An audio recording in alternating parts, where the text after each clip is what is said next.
First of all, I love Jonathan Traffic with a passion that's probably almost inappropriate, and I just think that the work this organization does is so important. And for those of you who support it, for those of you who are thinking about supporting it, please get involved in this organization.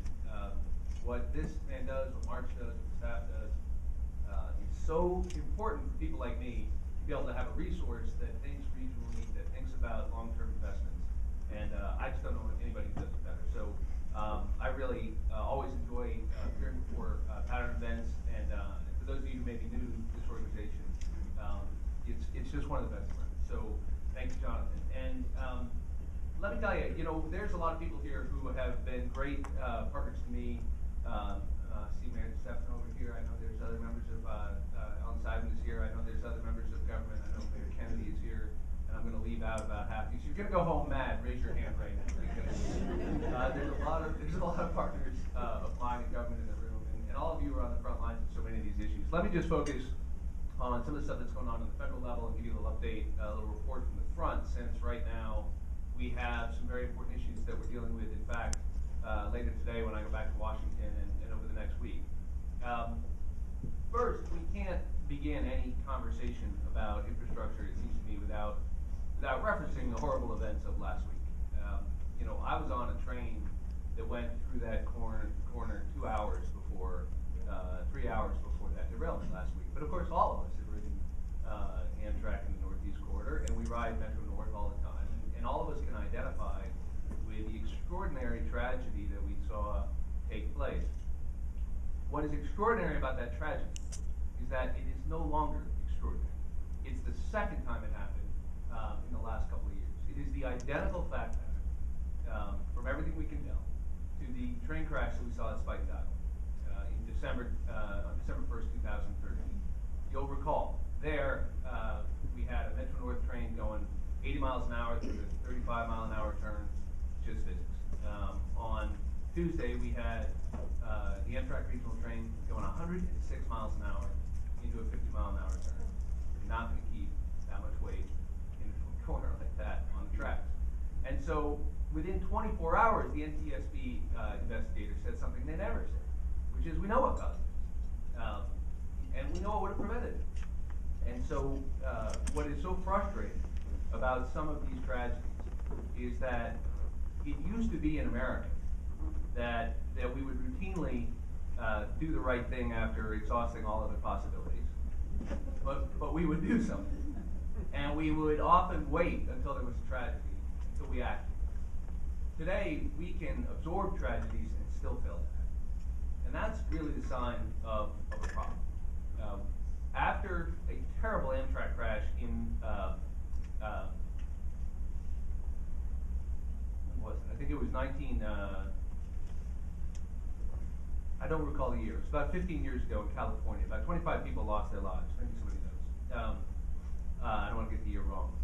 We enacted legislation on the federal level. I think it was 2008. We enacted legislation on the federal level to require the implementation of systems called positive train control. This is Wi-Fi and GPS technology. For those of you who don't know, you know where the train is, you know how fast it's going.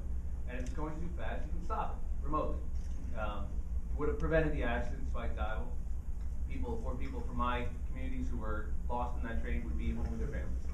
A guy named Jim Lovell, who lived in Cold Spring, where I live. Our children go to school together. Those kids wouldn't have lost their dad. That's what it means. And we had exactly the same fact pattern unfold just last week.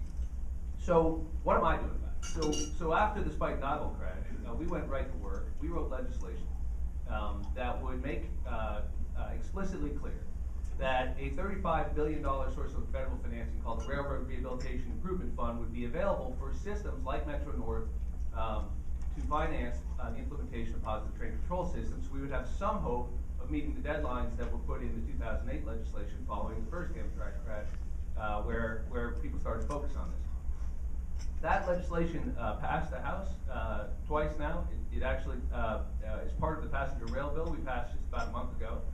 And right now, Metro North has just been approved for a $1 billion loan with a B from that source of federal financing. It's the first time it has ever been accessed by any railroad system for anything. And it is in the wake of our legislation that they made this application, and we worked very hard for a year now with Cheryl Feinberg, the head of the Federal Railroad Administration, and my friends at DOT to get this loan approved.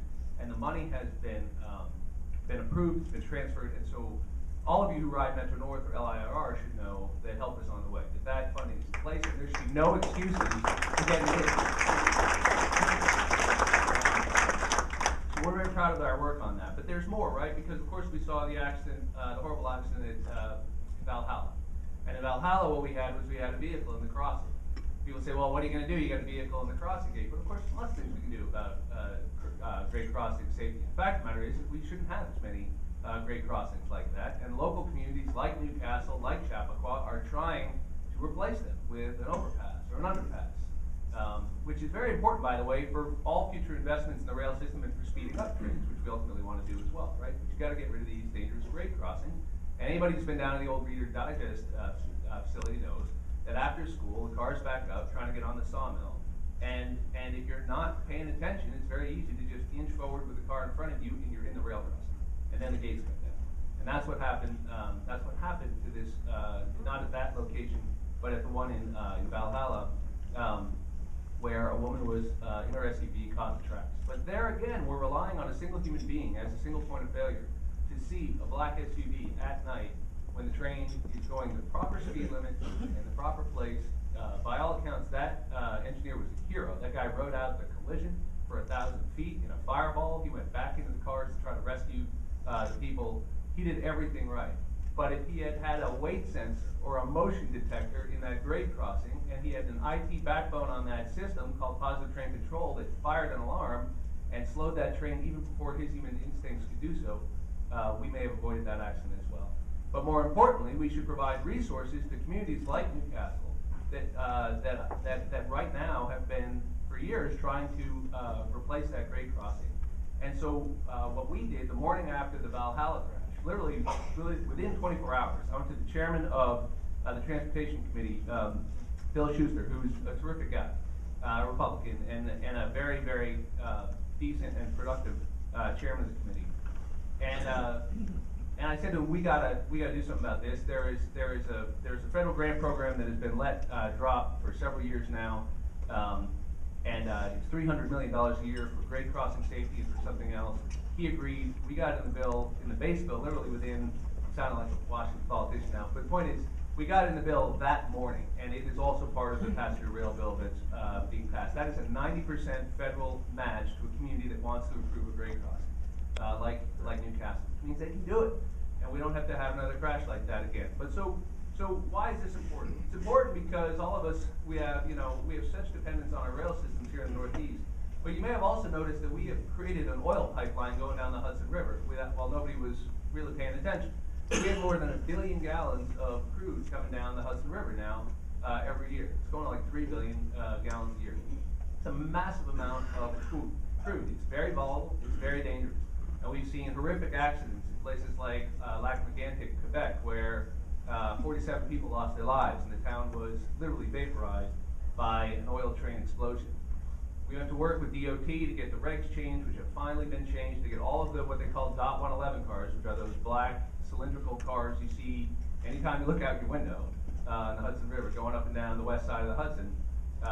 Those will all be replaced, and the most dangerous ones will be replaced the fastest, which means all DOT 111s that are not jacketed, meaning they don't have any extra equipment on them. Something like 19,000 DOT 111 cars need to be removed from carrying crude by the end of 2017, and then we take the less dangerous cars off next, and we take the more dangerous cars carrying less dangerous materials off after that, and within 5 years, we've got them all swapped out, and there are new regs and new specifications for new train cars.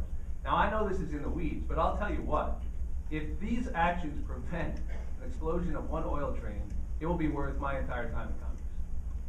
I mean, just think about it. I mean, that's the kind of stuff that gets me out of bed in the morning, and it's why I think infrastructure policy is so vitally important, because it's so relevant to all of our lives. It means better access to markets, and it means a better economy, and it means more wealth creation for our middle class, and it means safety as we go to and from work.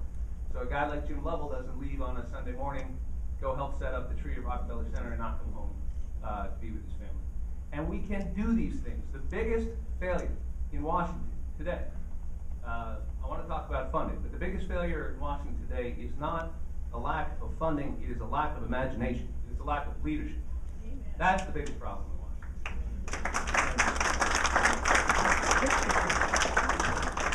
And we cannot do this unless we work together. We cannot do this unless we do it in a bipartisan fashion. Now, right now, we are struggling to get, and I'm happy to take questions on the train stuff, but I just want to give you a little update on the Highway Trust Fund since that's in the news and it's happening right now. So as some of you know, we have not had a multi-year surface transportation bill since I believe for 15 years, 10 years. When was the last? Was it Safety Lou or something? It was probably.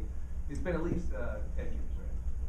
And we've had 34 extensions of short-term measures. We had MAP-21 a couple years ago, which was a 2-year bill, which was okay, not great. Here's the point. Nobody can really plan infrastructure projects on a 6-month, 18-month, 2-year basis, right? State DOTs and other folks who depend on federal funding need to have some stability and some certainty about how they can develop their plans and invest their dollars. Now, it's great that some of us went to work with the governor to get $1.6 billion TIFIA loan for the Tappan Zee Bridge. That's fantastic. It's the largest loan in the history of that program, and it's going to work, and I give the governor tremendous credit for right-sizing that project and making it move. But we have so much more to do, and we have been starving ourselves of investment in our own country, which is crazy. We should not be building more bridges and overpasses in Afghanistan and Iraq than we are building in Orange County, New York, or we are building in other communities that need investments here. It took us 2 or 3 years to get the Butterfield Drive Bridge built just up the road here in New Windsor. That's crazy. It takes too long, and there's too little investment in the system. But of course, it's not just roads, and it's not just bridges. I know you're going to spend a lot of time today on water infrastructure. It's a huge and important need, and so many other things. So here's what we're doing. Right now, the authorization for the current Highway Trust Fund and Surface Transportation legislation expires at the end of this month. And Congress has 3 days that we're working between now and June 1st, because it's Congress. The rest of you go to work for 5 days a week. We go to work for like 3 days a week. And you hear a lot of people complain about it. I've never understood that, and I suggested maybe we stick around and fix this before the deadline. And somebody said, well, we would have to work the week after Memorial Day. I said, yeah, it's almost like having a real job, right? And I don't really. I know I haven't been there very long, but what in the hell is wrong? People go to work, right? They go work on Monday, they go Friday, and they work 48 weeks a year or something. I don't understand. Now, I know some people say the less you guys work, the better. Maybe that's but it just seems to me that we have these urgent needs. We ought to go do our jobs. You're all paying us to do it. So here's what's happening. There's a move afoot to have another short-term extension, and there's one idea to have it go for 2 months because, and this is Washington speak, there's authorization expires, but there's appropriations for 2 more months, so they would have to figure out how to pay for anything for 2 months. So a lot of people like that. And then there's another idea to go to December, which is like a 6-month authorization. But of course, then they got to find some money, and nobody wants to do that. So both of these things have their supporters and detractors, but neither one is a solution. Neither one is the answer. So a group of us got together last week, bipartisan group, led by Peter Welch and Jim Renassi, a Democrat and Republican, Reed Ribble, very conservative Republican on the committee with me, and John Carney, a Democrat from Delaware. And a bunch of us got together and said, we're done. We're done. Don't come and ask us to vote for a short-term extension. We're not going to do it. We're not going to do it. We will not vote for any short-term gimmicks. Enough. Not 2 months, not 6 months. Come to us with a real plan, and we will support any reasonable funding stream, which is where everybody gets nervous, right? But the Chamber of Commerce, right, and the national manufacturers and everybody else says, you can invest resources in our own infrastructure, and you can go find revenue to do it, but do it intelligently. And there's lots of plans out there. I personally have a bill that would link repatriating corporate profits held overseas to investments in American infrastructure. There's some very good ideas about how to do this. We should expand the use of private capital in infrastructure investments. We can do more P3s. We can do all kinds of stuff to allow states to access asset values that they can't access now, and we can invest at the federal level, including with new technologies and with traditional revenue sources. But the point is that we need to go big and we need to go longer, so that we can all have some certainty around investments in our infrastructure in America again. And so we're going to see how this works. We're going to, there's some of you may have been following. There's a thing called the SGR doc fix. This is the Medicare reimbursement rates that doctors receive. This was a room full of doctors. You'd all be on your feet cheering right now because we finally fixed that. And it was another one of these things that they had been kicking the can down the road on for 10, 15 years. And it was simply a formula about what doctors would be reimbursed through the Medicare system.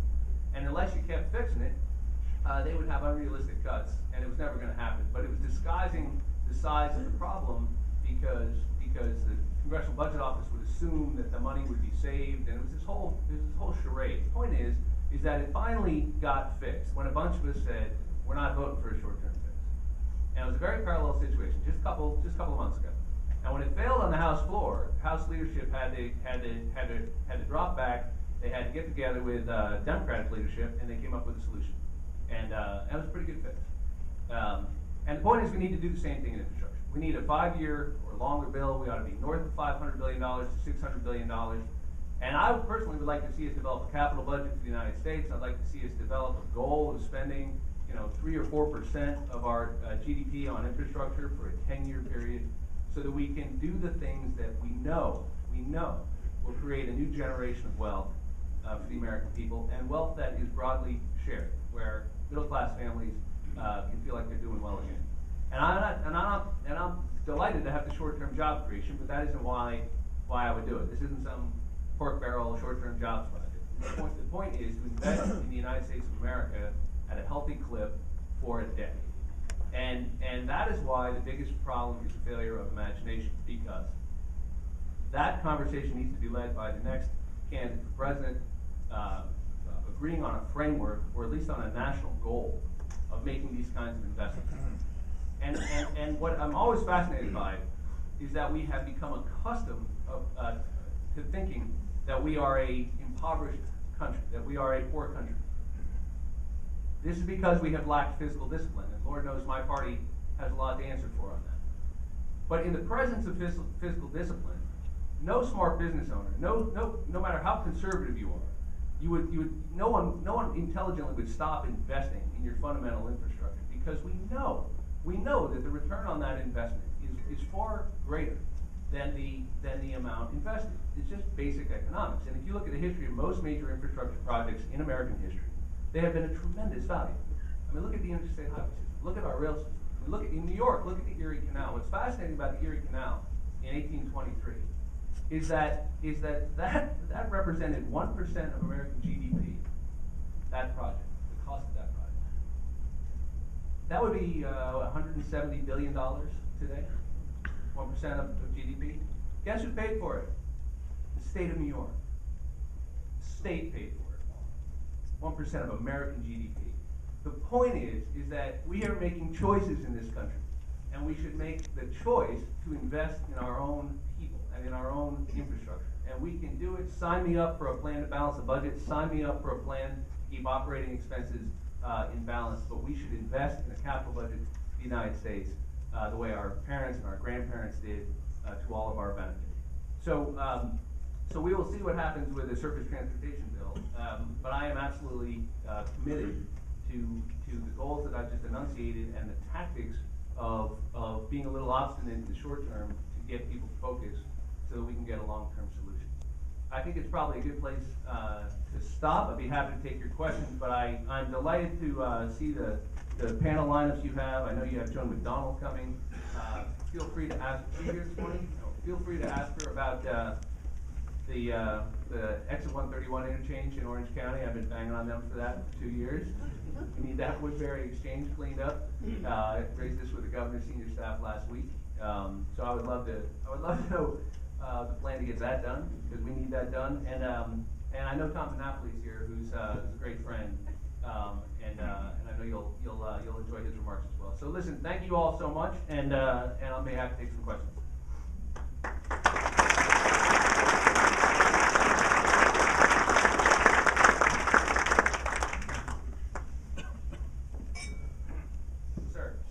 understand that the last major investment from the federal government in water sewers was the construction grants program in the 1980s. I think New York got $780 million or something like that out of it. When's the next one coming? Well, we passed a bill called WIFIA last year, which is a water infrastructure bill, which should plus up certain federal programs that'll allow the state entities that finance this stuff to have the resources they need. And so there has been some good work done on that recently. But what is typically the case is that we are behind. And because the need is so great and just the moment we find ourselves in, where so much of this infrastructure is aging out, that the investments just have not been equal to the need. And there's a separate question of how much debt you want local communities to keep taking in the short term, and how you finance this stuff and how you do it. But there has been some decent work done out of the committee on that. One of the things you see, however, one of the things I've learned in Washington is that we can pass a good bill out of the Transportation Infrastructure Committee, and then they can screw it up somewhere else. So the passenger rail bill we passed had a $1.4 billion for Amtrak, some of the best investments that we've made in a long time in the Northeast Corridor, allowing the profits in the Northeast Corridor to go into Amtrak here, where it's profitable, where it's used most heavily.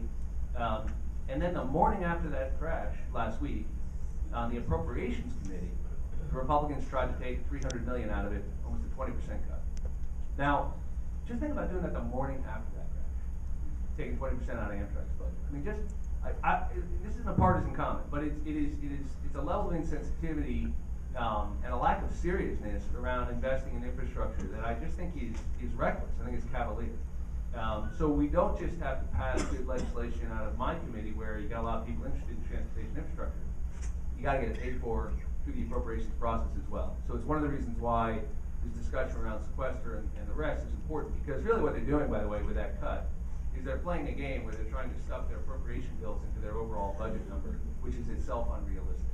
And they ran into this problem last year. So they're going to have to, so they play this game of, it looks like they're cutting, but the truth is we ended up appropriating about $1.3 billion for Amtrak last year, and I think we'll get there again this year. So I don't think I think we'll have success on this, including the grant programs I spoke about. But the point is, it's got to run all the way through. So that's a long-winded way of answering your question. But look, man, I think really where it starts is you're going to have to. That's why I would start with a national goal as a percentage of GDP that we ought to invest over a period of time. And then within that framework, we should figure out what funding sources and how to allocate it properly. I mean, I know I read Patton's infrastructure report. I know he did some very interesting work on share allocation and the other things that are so important to how it actually gets down to local communities. But my job is to make sure the overall investment is equal to the challenge. Yes, sir. Dam safety and dam reconstruction. Now, I know the dam is not in your district, it's Whaley Lake. I'm smiling because I have a bill that passed. I know. Bill I passed into law. We could use your help. Are you a plant? Did my staff put you in?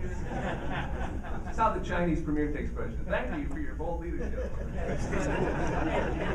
Folks downstream, like Matt Alexander, a lot of the municipalities below us, their speedies permits rely on our dam. Now, DEC has required that we replace the dam, and it's been it's been about 15 years since Poland's been fighting this. The funding, it's, a municipality with under 10,000 people, it's a big bill to rebuild a dam. Right.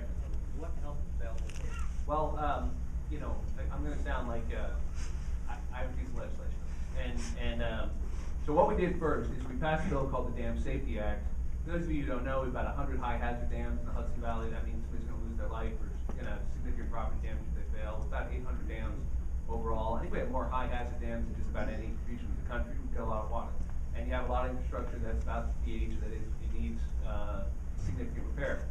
So what we did is we reauthorized the federal grant program that allows local communities to inspect and do the engineering work to understand what the project is. I understand that's not the primary problem, but that's good because that way you have a much better assessment of really what the nature of this infrastructure is. I have a second piece of legislation that would provide a funding grant program for that as well, to on a match basis allow communities greater resources to follow on with the inspections done under my first bill.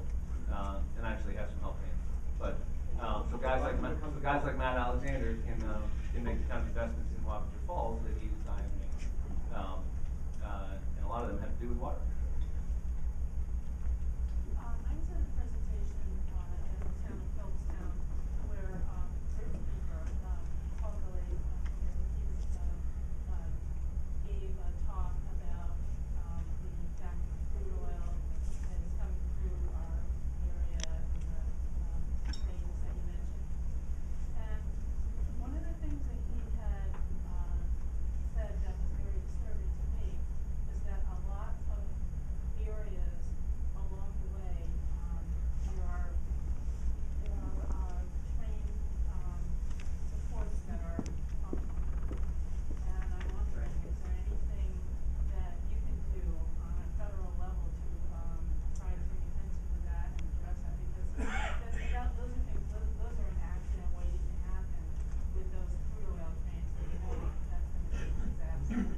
No, that's right. And March Gallagher here wrote about this in the report, right? I mean, so that's right. I mean, you know, your system's only as good as your weakest link, right? And so that's why we need multiple redundant layers of safety and investment in these systems. Now, on the crude oil side, you're dealing with private investment for the most part through CSX, which operates that system in our part of the world. The good news is freight rail in America is a very healthy and productive industry, and they've made huge investments in their system. But the first thing we got to do is we got to really have a better handle on what is the state of all of these bridges. You know, because look at whether it's an accident or an intentional act. You know, we have miles and miles of aging and unguarded track along the west side of the Hudson. You know, talk to the superintendent of West Point. You know, I said to him, General Chasm, what happens if an oil train explodes next to West Point? He said, well, what side of the tunnel? I said, well, north side. He said, no, nothing. Well, what about south side? He said, well, that's my office.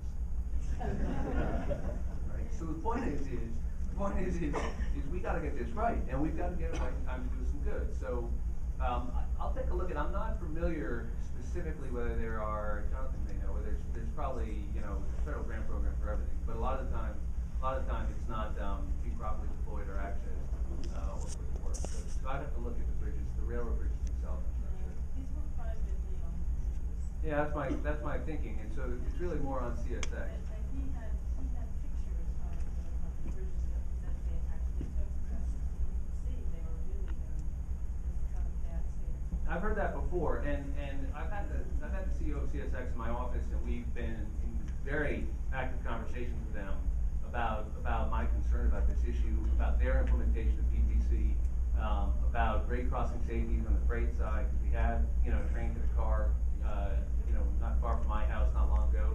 Nobody got hurt, nothing derailed, but it's just an accident waiting to happen. It's an accident that's already happened, and so we just got to do a better job. I mean, they have a program where they're training up first responders in the Hudson Valley. That's important. We need better railroad practicing. So when you're going around a fast curve, the smartest way to be careful is forget about my technology. Just have a second guy show up in the engineering compartment for 3 minutes along the most dangerous points of the track. It's just good railroading practice. We can do that. We can have better dead man switches and motion sensors in the engineering compartments. The point is, you want all these systems. And when it comes to the infrastructure, obviously it doesn't do much good to have PVC if a railroad bridge gives out. And as I was meeting with the governor's senior advisor this week about increasing the Sandy investments, the Sandy-related disaster fund investments in the Hudson Valley. I don't personally feel like we've gotten our fair share, and part of it is we have to be mindful that we are in an era of greater, more intense storms, where you're going to have a lot of this infrastructure that's at sea level more compromised. Which is why, again, we need a national program of infrastructure investment. Yes, sir. About 35 years ago, through funding through the Federal Aid to Urban System Transportation, FAUST, a new train station was created, train stop was created on the Harlem line in the town of Southeast. And there's now about 1,000 commuters on a daily basis that park cars there. Yeah. And it's very accessible from I-84 and New York State Route 312. And that's the good news. The bad news is, for the last 8 years, at least, there is a bridge that's been closed that provides for access to 312 to get there. And it's a bridge that goes right across the MTA Southeast train station. And there's been a debate as to who's going to pay for this. The road remains closed. That cuts off emergency services, fire trucks to a certain portion of town, and the bridge is closed. I think we're working on this right now. I'm looking around the room. Is Joe Donut still here? Where's Joe? Hey, Harold, is Joe here? The bridge in, I'm sorry to put you on the spot. Just Joe Donut, everybody. But let's sort of action-oriented guys. Maybe we can do this in real time. So the bridge in Southeast, this is one Lineker was talking about, that it's largely state funding, but we're banging on it to speed it up, right? We're working on this right now. So does that mean Lunch. it won't be another 8 years, or What's that? does that mean it will not be another 8 years that it's closed? Well, my understanding, if we're talking about the same bridge, is that the state funding is in place. The question is getting it prioritized and getting it deployed so that we get the bridge fixed in our lifetimes. And that's often the case. And what we have been doing right now is partnering with the local elected officials. Lynn Eckhart's the lead on this, a couple others in Southeast, to get the money. I think it's is it Metro North, Joe, or is it, yeah, out of the MTA, faster. So we're working on this thing. Yes, ma'am. At the same time, piggybacking on Judge's comments here, just south of the Southeast Bridge is the Brewster Bridge over the Metro North lines that is deteriorating rapidly. And can you help us also? Dangerous precedent here. I mean, seriously, the bridge is like from 1937, has holes in the Yeah, side, look, holes in again, the roadway. I know You we are working this on bridge. several bridges in Brewster right now. We are partnering with the local electeds because I think largely they are MTA or Metro North assets that are, and the issue is getting the state funding deployed more rapidly. So we're largely in an advocacy role there to sort of say, listen, my community needs this, we gotta speed it up. Kidding aside, Joe Donat, who I'm glad is here, handles all these issues in my office and is available to any of you. You can always call my office, ask for Joe, he'll give you a card. We're always happy to advocate and partner with anybody who's trying to get something done, even if it's not a federal issue. But I would have to look into that. Not a bridge question. The crude oil pipelines in this country, the underground pipeline infrastructure, one of which carries the crude, why aren't we shipping more oil through those pipelines instead of over rail? Well, you know, you asked a very good question, and this is one of the reasons I'm at odds with a lot of people in my own party on the Keystone Pipeline, which I support. The fact of the matter is we should have a long-term carbon reduction strategy in this country. We can be serious about that. We can partner with the Canadians to do so as well, and we can have the optionality of greater energy independence by developing our own assets and resources, and we can put a lot of people to work, and we can stop shipping this stuff by truck and by rail as much, because if you look at the graph in the report, you'll see a massive increase in the amount of crude that is moving by rail, and nowhere has it increased more than on the East Coast. And the reason is because it comes east of Albany, comes down the Hudson by rail or by barge, and then goes out to refineries in St. John, New Brunswick, or I believe in New Jersey. And so the real question is are there ways to move more of this more efficiently to refineries elsewhere in the country, like in Texas, so that we don't have it transiting the Northeast? And so frankly, energy infrastructure like pipelines are a critical component about that. And I'm happy to have any conversation with anybody about where it's sited, how safe it is, or even whether we should be investing more rapidly in renewables. All those are fair questions. But what no one can dispute is that it's much safer in a pipeline than it is on a truck or on a rail car. And rail cars go through every population center on the East Coast. And we are kidding ourselves if we don't think somebody's going to figure out who wishes us ill that they can use that as a weapon. And that is the difference between a bad accident and a catastrophic terrorist attack. That is the difference between a hijacking and a plane crash and 9/11. Is when you can direct something with that much explosive power and use it when and where you want, we could have a catastrophic event, and then we'll get serious about it. And I guarantee you, the solution will be more pipeline infrastructure. So I think we need to do both, but I would like to see us do that by being short-term smart and long-term smart at the same time. Meaning we know kids have to move away from carbon sources over time. We have to do it while energy prices are low, and we just need to make investments in this so that we can accomplish all of our goals at once. Meaning we can restore American manufacturing, which is a big focus of mine. We need to build things in America, and part of that is low energy costs, and that's especially important here in New York. But at the same time, we will be able to have long-term carbon reduction according to an intelligent plan, and so that our kids and our grandkids inherit a planet that is as nice as the one we did. And that is a sort of walk and chew gum at the same time issue that a lot of people have trouble with. But part of what motivates me is the fact that I look out on the Hudson River and watch these things going up and down, and I worry about it. Well, as a first responder for Highland Falls and West Point, thank you for your bold leadership on the tankers. Have you guys got trained up by the CSX? We have, Great. but I'm not sure if You don't wanna deal we'll with it. be there. Right. Well, the new cars should help. The new cars are supposed to be much safer, but it's gonna be a couple years before we get them all. They haven't been built yet. I heard one of the environmentalists say, "Oh, these deadlines are terrible. They're too short." And I thought, it's true, but the fact of the matter is the cars don't exist. Like, the reason they don't exist is because the regs didn't have the specifications to build them. So the fact is we have to construct 23,000 replacement cars. And the goal of having those all on the tracks, getting the most dangerous materials off in 2 years is a pretty good one. So I know there's not, I have a political consultant that says when you're being reasonable, you're being dangerous. And what he means is when I start making excuses for the federal government or something like that. But the fact of the matter is we'll get it done as fast as possible, but the rigs were in the way of getting the new cars built. But go ahead, I'm sorry. Well, my real question goes to, you mentioned P3s, and so I want to sort of go to the question of treatment. Sure. I understand there's a new authority that allows military bases to partner with host communities and private enterprises to tackle something like It's happening in Highland Falls, right? we would like it to happen. Can we do it right now? I think we'd be able to do it. No, I've heard that, and I know West Point, the garrison commander, are very interested in it, and I don't know who the private operator or concessionaire would be. I'm sure. I know you've seen here in United Water later today on one of your panels, they're probably in the room. I've worked on this stuff in the private sector. I represented Nassau County. They were interested in doing something with their sewer system, wastewater system.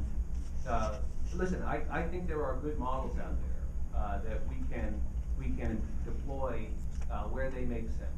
Private capital isn't going to do everything, but there's a lot more we can be doing by leveraging private capital in the system. Yes, sir.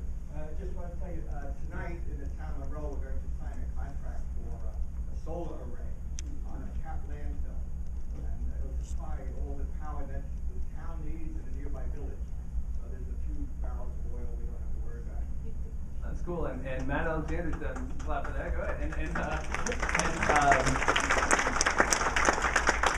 Matt Alexander has a solar array as well that I went and saw in Wapatos Falls, right? And does that power? How much does that power? That It's your is, system, right? It powers the. it's a 50 kW system that completely powers our water treatment facility. And I should mention, when I leave here, I'm going to Monroe, something I'm very proud of. We have named the first federal installation in the country after a fallen CIA officer. It's never been done before. A man named Greg David Wenzel, who grew up in Monroe, went to Monroe Woodbury High School, was killed in Africa after 9/11. And his family came to me, and we got the bill passed and carried to the Senate by Senator Gillibrand, his mother. She's in the spear in the back of the room. And later today, we're going to have a naming ceremony at the post office honoring Greg David Wenzel. And it'll be the first facility in the country named after a fallen CIA officer. So I'm very proud of it. And I can tell you, joining me there will be Congresswoman Hayward, who I called and said, why don't you come and do this with me? Because she actually introduced the bill when she was in Congress and didn't have an opportunity to bring it over the finish line. But when we were in transition, she identified it as something she had been working on, and we picked it up and got it done. So she's going to be joining me there to cut the ribbon. So striking a blow for bipartisan. USDA Rural Development is one of the two major funding programs for water and sewer. When they fund programs, they look at income eligibility and population size. They ignore the fact that in New York, as in I think most of the Northeast, outside of cities and villages, we fund water and sewer based on districts, not municipality-wide. But when they look at eligibility, they'll look at an entire town as opposed to the population that's being benefited by the infrastructure and that's paying for it. It's not, as I understand the law, it's not a regulation, it's an internal policy by USDA, but it's putting all of our communities, all of our towns that are trying to do water and sewer at a disadvantage. How do we get that changed? That's interesting. I've not had that issue raised with me before, but I'm happy to have my staff look at it. I serve in the Agriculture Committee. We oversee USDA. We have a very good relationship with the Secretary. We have to take a look at it. If you just give me your information before I leave here, or a member of my staff could just get your card. There's a guy named Tom Mintz on my staff in Washington who handles all my agricultural issues. Let me take a look. Great, thank you. I'm aware of it, but if it's at the agency level, we'll be happy to do what we can do. Mark, John, can you just tell me when we're bumping up against time? Go ahead. New revenue sources for infrastructure, or increasing existing ones. Nobody wants to pay more taxes, but should we be looking at paying gas tax inflation? Is there any palette to that in Washington? And if not, how are we going to fund our needs? Right. Well, so as you point out, Mark, earmarked in your excellent report. The last time we raised the gas tax was 1993. The gas tax is 18 cents a gallon. Now there's state tax on top of that in a lot of places. But that's the federal piece, which means it's lost since 1993 40% of its purchasing power because of cost of living. So we've got a 40% reduction in the federal funding through the gas tax in the last 20 years. And we're feeling it, you know, and so I understand people don't want to pay more in taxes. What I also understand is that almost everybody says to me, we just don't think we get your priorities straight. We'd be happy to make investments in our own communities and our own infrastructure if we felt you guys had the focus and discipline to use, you know, taxes for what they ought to be used for and stop wasting my money. So I think part of it is a bigger conversation around fiscal discipline, which is the quarrel I have with some in my own party. But the truth is that if you look at the traditional funding sources, like the gas tax, if you look at new technologies, different ways of implementing that, like a mobility tax, that might make a little more sense. If you just had them keep up, you know, with the rate of inflation, you know, and if you had some creativity around, so for example, John Delaney and I have a bill that would tie repatriation of corporate profits overseas. I mentioned it to investments in American infrastructure. There's different